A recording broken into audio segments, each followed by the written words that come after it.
Class 12 রাষ্ট্রবিজ্ঞান নবম অধ্যায়। 2025 শিক্ষাবর্ষে যে প্রশ্নগুলো অবশ্যই আসবে সেগুলো একবার দেখে নাও। প্রথম প্রশ্ন, ভারতীয় বিচার ব্যবস্থার যে কোনো একটি বৈশিষ্ট্য উল্লেখ করো। উত্তর হবে, ভারতে সারা দেশের জন্য এক ও অখণ্ড বিচার ব্যবস্থা চালু করা হয়েছে। এই এক ও অখণ্ড বিচার ব্যবস্থা এইটুকু লিখলেই নাম্বার পাওয়া যাবে। সেকেন্ড প্রশ্ন, ভারতীয় সংবিধানের ব্যাখ্যাকর্তা কাকে বলা হয়?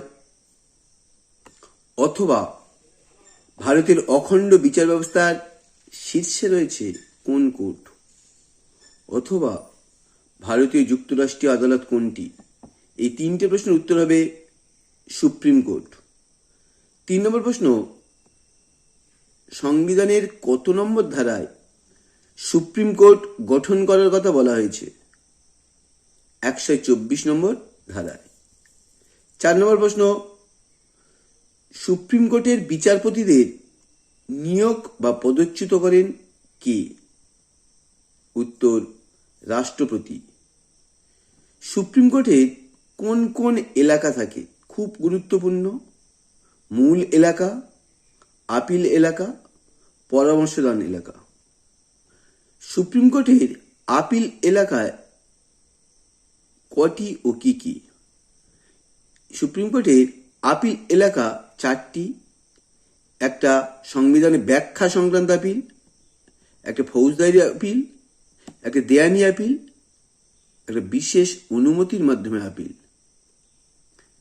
সুপ্রিম কোর্টের বিচারপতি হতে গেলে ন্যূনতম কত বয়স হতে হয়? দেখো, 35 বছর। সুপ্রিম কোর্ট বিচারপতিদের অবসর গ্রহণের বয়স কত? 2017 সালে পড়েছিল। খুব গুরুত্বপূর্ণ, 65 বছর।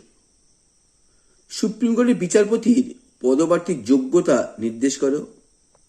এই যোগ্যতা যখন পড়বে অবশ্যই ভারতের নাগরিক হতে হবে এবং রাষ্ট্রপতির মতে তাকে একজন বিশিষ্ট আইনজ্ঞ হতে হবে।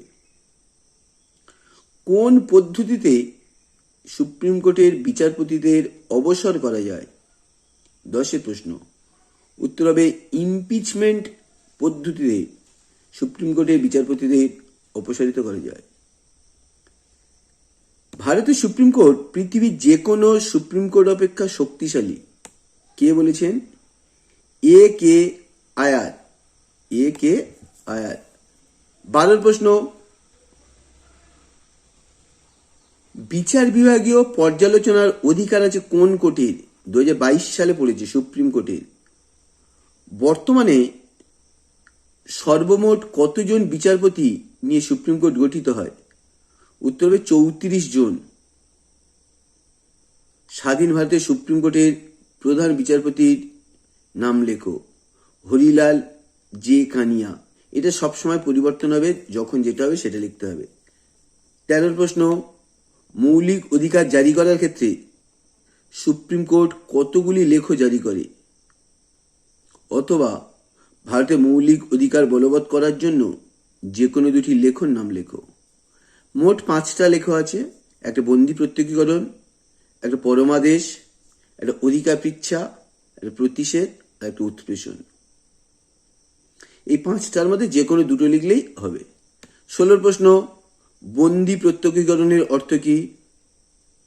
বন্দি প্রত্যক্ষীকরণ অর্থ বন্দিকে সশরীরে আদালতে হাজির করা।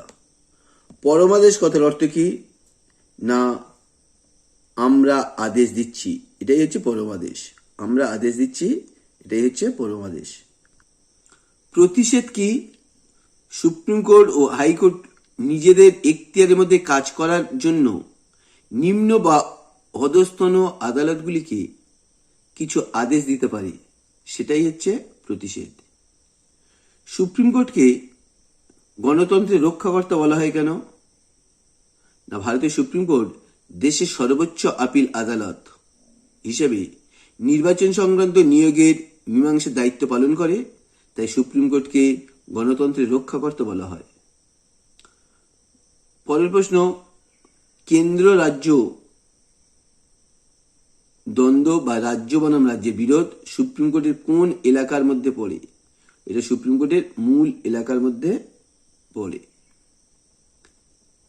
সুপ্রিম কোর্টের বিচারপতিদের বেতন কখন হ্রাস হয়? না, দেশের যদি আর্থিক জরুরি অবস্থা জারি হয় তাহলে সুপ্রিম কোর্ট বা হাইকোর্টের বিচারপতিদের বেতন হ্রাস হয়। সুপ্রিম কোর্ট বা হাইকোর্টের বিচারপতিদের বেতন কোথা থেকে দেওয়া হয়? না, ভারতের সঞ্চিত তহবিল থেকে। হাইকোর্টের রায়ের বিরুদ্ধে কোন কোর্টে আপিল করা যায়? না, সুপ্রিম কোর্টে। বর্তমান ভারতে হাইকোর্টের সংখ্যা কয়টি? না, 25টি। পরের প্রশ্ন, সংবিধানের কত নম্বর ধারা বলে প্রত্যেক রাজ্যের জন্য একটি করে হাইকোর্ট স্থাপনের কথা বলা হয়েছে? 214 নম্বর ধারা অনুসারে। হাইকোর্টের বিচারপতি নিয়োগ ও বলবৎ বদলির অধিকার কে নেন? রাষ্ট্রপতি। কোন ধারা বলে হাইকোর্ট মৌলিক অধিকার রক্ষার ক্ষেত্রে লেখ জারি করে? 226 নম্বর ধারা। রাজ্যের সর্বোচ্চ আদালত কোনটি? হাইকোর্ট। হাইকোর্ট বিচারপতির অবসর গ্রহণের বয়স কত? 62 বছর। প্রশ্ন ঘুরিয়ে হতে পারে, হাইকোর্টের বিচারপতিগণ কত বছরের জন্য নিজ পদে আসীন থাকে? 62 বছর। হাইকোর্টের বিচারপতিদের দুটি যোগ্যতা লেখো। বিচারপতিকে অবশ্যই ভারতের নাগরিক হতে হবে এবং কমপক্ষে 10 বছর বিচার বিভাগের সঙ্গে যুক্ত থাকতে হবে।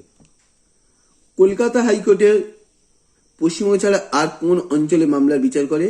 না, আন্দামান নিকোবর দ্বীপপুঞ্জের মামলা কলকাতা হাইকোর্ট বিচার করে থাকে। অভিলেখ আদালত কি? না, নিজের অবমাননার জন্য যে আদালত শাস্তি দিতে পারে তাকে অভিলেখ আদালত বলে। কলকাতা মহানগরের সর্বোচ্চ আদালত কোনটি? না, মহানগরীয় ম্যাজিস্ট্রেট আদালত। বিচার বিভাগীয় অতি সক্রিয়তা বলতে কি বোঝো? বিচার বিভাগীয় অতি সক্রিয়তা বলতে বিচার বিভাগের বিভিন্ন ধরনের কার্যকলাপের কে বোঝায়, বিভিন্ন ধরনের কার্যকলাপকে বোঝায়, যার দ্বারা বিচারপতির প্রশাসনিক কর্তৃপক্ষ নির্দেশ জারি করতে পারে। আর অধস্তন আদালত ব্যবস্থা বলতে কি বোঝো? হাইকোর্টের পরবর্তী পর্যায়ে যে বিচারালয় জেলাগুলির জন্য গঠন করা হয় তাকে অধস্তন আদালত বলে। 36 প্রশ্ন, লোক আদালত কোথায় প্রথম প্রতিষ্ঠিত হয়েছিল? দিল্লিতে। কত সালে লোক আদালত গঠিত হয়েছিল? 1985 সালে। লোক আদালতের উদ্দেশ্য কি? স্বল্প ব্যয়ে বা বিনা ব্যয়ে নাগরিকদের কাছে ন্যায় বিচার পৌঁছে দেয়া। পশ্চিমবঙ্গে প্রথম লোক আদালত কত সালে গঠিত হয়েছিল? 1987। লোক আদালতের দুটি উপযোগিতা: কম খরচে জনস্বার্থ সুরক্ষিত দেয়া। গণ আদালতের কার্যাবলী কি?